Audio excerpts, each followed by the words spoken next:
दोस्तों, दुनिया की बदलती तस्वीर में अब एक ऐसा वक्त आ गया है जिसने हर बड़ी ताकत की सोच को हिला कर रख दिया है। जिस दौर में अमेरिका अपनी अर्थव्यवस्था को बचाने की कोशिश कर रहा है और यूरोप अपने ही कर्ज में डूबा जा रहा है, उसी दौर में भारत ने वो कर दिखाया है जो कभी किसी ने सोचा भी नहीं था। आज भारत ने इतिहास रच दिया है, क्योंकि पहली बार हमारे देश का गोल्ड रिजर्व $100 बिलियन के पार चला गया है। यह सिर्फ एक आंकड़ा नहीं, बल्कि एक ऐसा पल है जिसने भारत को दुनिया की आर्थिक ताकतों की कतार में सबसे ऊपर लाकर खड़ा कर दिया है। जब बाकी देश अपने हालात पर रो रहे हैं, भारत शांत और सोच समझकर अपनी चाल चल रहा है। और यह चाल इतनी खतरनाक है कि दुनिया के बड़े बड़े देश अब भारत को लेकर बेचैन हो गए हैं। सोचो दोस्तों, कुछ साल पहले तक दुनिया हमें उभरती हुई अर्थव्यवस्था कहती थी।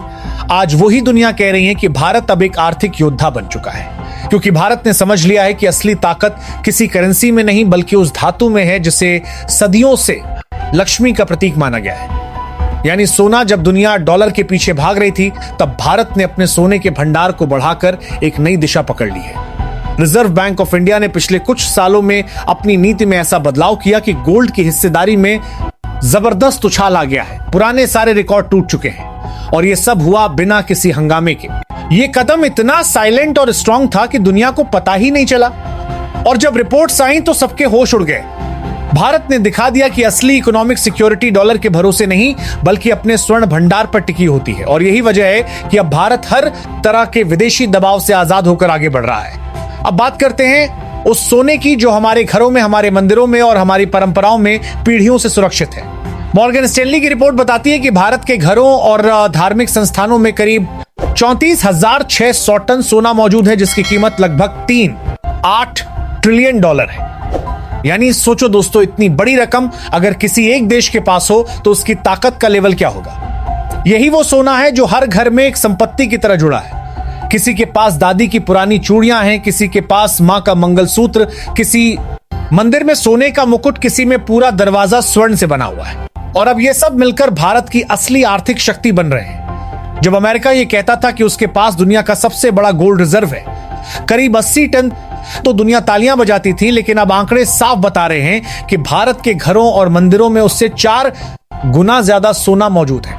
यानी भारत असल में दुनिया का सबसे अमीर देश है। फर्क बस इतना है कि हमने कभी इस खजाने को दिखाया नहीं। अब अमेरिका और यूरोप के थिंक टैंक इस बात से डरने लगे हैं, क्योंकि उन्हें समझ में आ गया है कि अगर भारत ने अपने गोल्ड रिजर्व को सही तरीके से इस्तेमाल कर लिया तो डॉलर की बादशाहत खत्म होने में ज्यादा वक्त नहीं लगेगा। इसलिए अब विदेशी एजेंसियां भारत की हर पॉलिसी पर नजर रख रही हैं। IMF यानी अंतर्राष्ट्रीय मुद्रा कोष ने खुद कहा है कि अगर भारत इसी रफ्तार से आगे बढ़ता रहा तो उसकी ग्रोथ दर 8% से ऊपर जा सकती है, और यह किसी भी देश के लिए सपने जैसा आंकड़ा है। IMF के अधिकारी कृष्णा श्रीनिवासन ने भी माना है कि भारत के पास वो सारे इंजन हैं जो किसी भी देश को सुपर पावर बना सकते हैं। निवेश, व्यापार, घरेलू मांग और सबसे जरूरी नीतिगत सुधार। यही वो 4 पिलर हैं जिन पर भारत का भविष्य टिका है। और अब जब भारत के पास $100 बिलियन का गोल्ड रिजर्व है, तो कोई शक नहीं कि हमारी अर्थव्यवस्था अब किसी भी विदेशी दबाव से मुक्त होकर आगे बढ़ेगी। आज भारत का कुल विदेशी मुद्रा भंडार करीब $698 अरब के पास है, जिसमें $100 अरब से ज्यादा सिर्फ सोने के रूप में है। यानी अब भारत की अर्थव्यवस्था का दिल डॉलर पर नहीं बल्कि गोल्ड पर धड़कता है, और यही सबसे बड़ी जीत है। रिजर्व बैंक ने साफ कहा है कि आने वाले वक्त में गोल्ड की हिस्सेदारी और बढ़ाई जाएगी, ताकि जब वैश्विक बाजार में उतार चढ़ाव हो तो उसका असर भारत पर कम पड़े। यानी अब भारत अपने आर्थिक भविष्य को गोल्ड से सिक्योर कर रहा है। और जब किसी देश के पास इतना स्वर्ण भंडार होता है तो वो ना सिर्फ सुरक्षित होता है, बल्कि दुनिया की पॉलिटिक्स में उसकी आवाज भी और मजबूत हो जाती है। यही वजह है कि भारत अब आर्थिक संकटों से डरने वाला नहीं, बल्कि उन्हें झेलने और जवाब देने वाला देश बन चुका है। अगर कभी भारत चाहे तो सिर्फ इन मंदिरों के सोने से वो IMF जैसे बड़े संस्थानों का पूरा कर्ज चुका सकता है। सोचो ये कितनी बड़ी बात है। और यही वजह है कि विदेशी ताकतें आज सबसे ज्यादा भारत की गोल्ड पॉलिसी को लेकर परेशान है, क्योंकि उन्हें समझ में आ गया है कि भारत अब सोने से खेल नहीं रहा, बल्कि उसी से अपनी स्ट्रैटेजी बना रहा है। अब भारत उस राह पर है जिस पर कभी अमेरिका और सोवियत यूनियन चले थे, लेकिन फर्क यह है कि भारत अपनी राह डॉलर से नहीं बल्कि सोने से बना रहा है। यही कारण है कि ब्रिक्स देशों की बैठकों में अब बार बार गोल्ड बेस्ड ट्रेडिंग सिस्टम की चर्चा हो रही है, और भारत इसमें सबसे आगे दिख रहा है। अगर यह सिस्टम लागू हो गया तो अमेरिका का डॉलर अपनी पकड़ खो देगा और भारत दुनिया के व्यापार का केंद्र बन जाएगा। यह वो वक्त होगा जब हर देश भारत के साथ व्यापार करना चाहेगा, क्योंकि उन्हें यकीन होगा कि भारत की करेंसी गोल्ड से जुड़ी है और इसमें कोई रिस्क नहीं है। आर्थिक विशेषज्ञों का कहना है कि अगर भारत ने आने वाले 5 से 10 साल में अपने गोल्ड रिजर्व का सिर्फ 20% भी ट्रेड में इस्तेमाल करना शुरू कर दिया तो डॉलर की वैल्यू सीधे 30% तक गिर जाएगी और तब दुनिया में नया सिस्टम बनेगा जहां भारत की करेंसी यानी रुपया ग्लोबल स्टेज पर अपनी पहचान बनाएगा। यही असली आत्मनिर्भर भारत का रूप है, जो किसी की करेंसी के भरोसे नहीं बल्कि अपनी ताकत के भरोसे खड़ा है। दोस्तों, अब समझो भारत की यह चाल कितनी दूर की सोच के साथ बनाई गई है। भारत ने पहले अपने विदेशी मुद्रा भंडार को मजबूत किया, फिर धीरे धीरे डॉलर की निर्भरता घटाई और अब सोने को उस जगह पर ला दिया है जहां से पूरी दुनिया की अर्थव्यवस्था को कंट्रोल के साथ किया जा सकता है। जब भी दुनिया में कोई संकट आता है, जैसे युद्ध मंदी या तेल संकट, तब हर देश डॉलर की तरफ भागता है। लेकिन अब भारत ने एक नया रास्ता खोल दिया है जहां सोना ही सुरक्षा की गारंटी होगा। भारत की यह स्ट्रेटजी दुनिया के लिए एक झटका है, क्योंकि अब भारत ने गोल्ड को अपनी पॉलिटिकल पावर में बदल दिया है। अब अगर किसी देश को भारत के साथ व्यापार करना है तो उसे भारत की शर्तें माननी होंगी। ये वही स्थिति है जो कभी अमेरिका के पास थी, लेकिन अब कहानी पलट रही है। अब बात करते हैं भारत की आने वाली आर्थिक रफ्तार की। वित्त वर्ष 2027 तक भारत का जीडीपी $5 ट्रिलियन को पार कर जाएगा और 2034 तक यह आंकड़ा $10 ट्रिलियन तक पहुंच जाएगा। यानी सिर्फ 7 सालों में भारत की इकोनॉमी डबल जाएगी और 2043 तक $20 ट्रिलियन का और 2048 तक $30 ट्रिलियन का आंकड़ा पार हो जाएगा। सोचो भाई, इतना बड़ा बदलाव कोई मामूली बात नहीं है और यह सब इसलिए संभव हो रहा है क्योंकि भारत ने अपने गोल्ड को सही दिशा में इस्तेमाल करने की तैयारी कर ली है।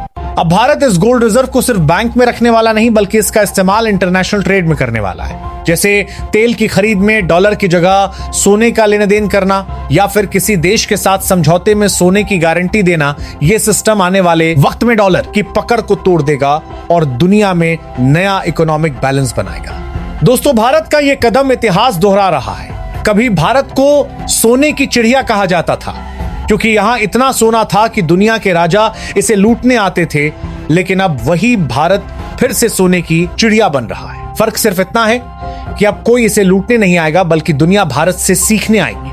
अब जरा सोचिए, जब भारत का रुपया गोल्ड के दम पर खड़ा होगा तो उसकी वैल्यू कितनी मजबूत होगी।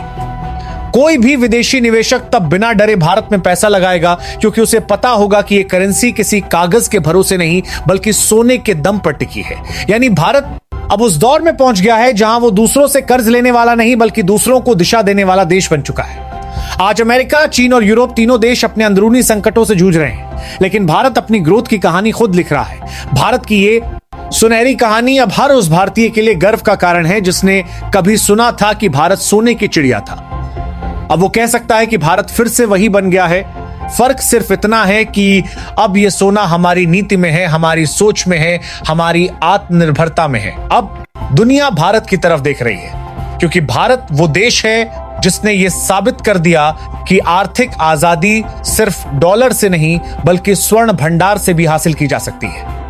यही वो नया युग है जिसे हम कह सकते हैं भारत का सुनहरा युग अब शुरू हो चुका है। तो दोस्तों, अब वक्त है इस नए भारत पर गर्व करने का, इस भारत पर जो किसी के दबाव में नहीं झुकता, इस भारत पर जो अपने दम पर आगे बढ़ रहा है और इस भारत पर जो फिर से दुनिया को दिशा दिखा रहा है। अगर आप भी गर्व महसूस करते हैं तो कमेंट में लिखिए जय भारत, जय सोना, जय श्री राम।